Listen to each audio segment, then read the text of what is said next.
এটা নকশি পিঠা। আপনি নকশি পিঠা চাইলে ঘরে স্টক করে রেখে দিতে পারেন। এটা বাজারে বিক্রি হয়, বিভিন্ন শপিং মলেও বিক্রি হয়। তো আমি এটা পেয়েছি, আমার সেজো খালামণি আমাকে দিয়েছে, অনেকগুলো দিয়েছিল। তো সেখান থেকে শেষ হতে হতে আর এই কয়টা আছে। তো হুট করে নাস্তা করতে হইলে এই পিঠার জুড়ি নেই। সিরিঞ্জ পিঠা, নকশি পিঠা এগুলো বেশ উপকারী। শেষ পর্যন্ত এই 3টা পিঠা অবশিষ্ট ছিল। বাচ্চাদের দাবি এই 3টা পিঠাই তাদেরকে রেডি করে দিতে হবে। তো ভাবলাম আপনাদের সঙ্গে একটু শেয়ার করি। আর একটা জিনিস কি, ঝটপট এটা করা যায়। এটা একটু তেলে ভেজে তারপর চিনি শিরায় ডুবাই দিতে হবে। তো আমি আপনাদেরকে পুরো প্রসেসটা দেখাচ্ছি কিভাবে করতে হয়। তো প্রথমে আমি শিরাটা রেডি করে নিচ্ছি। শিরার জন্য আমি চিনি দিয়েছি প্রায় 1 কাপের মতো, মানে 1 কাপের থেকে কম। আর ঠিক সমপরিমাণ পানি দিয়েছি, সামান্য একটু নুন দিয়েছি। এটা দিয়ে চুলা জ্বালাবো।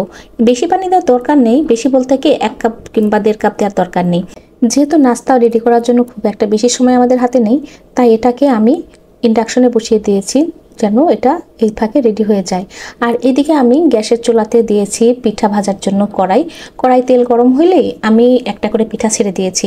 পিঠাটাকে ডিপ করে ভেজে নিতে হবে, হালকা করে ভাজলে চলবে না। আরেকটা জিনিস কি, এটা মিডিয়াম লো হিটে ভাজতে হবে। খুব দ্রুত যদি ভাজা হয় তাহলে হচ্ছে এটা মচমচে ভাবটা থাকবে না, এটা আস্তে আস্তে করে ভাজতে হবে। আমার পিঠা ভাজা প্রায় শেষের দিকে। তো চলুন দেখে আসি শিরাটা যে বসিয়েছি সেটার কি অবস্থা। হ্যাঁ, শিরাটা দেখুন সুন্দর করে ফুটতেছে। হ্যাঁ, ঘন হয়ে আসছে। যে পরিমাণ পানি আর চিনি দিয়েছি মাশাল্লাহ একদম পারফেক্ট হয়েছে, খুব বেশি সময়ও নেয়নি। এবং এটা যখন ঘন হয়ে আসবে তখন দেখবে শিরার কালারটা চেঞ্জ হয়ে যাবে, অর্থাৎ একটু লাইট গোল্ডেন কালার টাইপের আসবে। আর এখানে আপনি গরম গরম পিঠাগুলো দিয়ে দিতে হবে।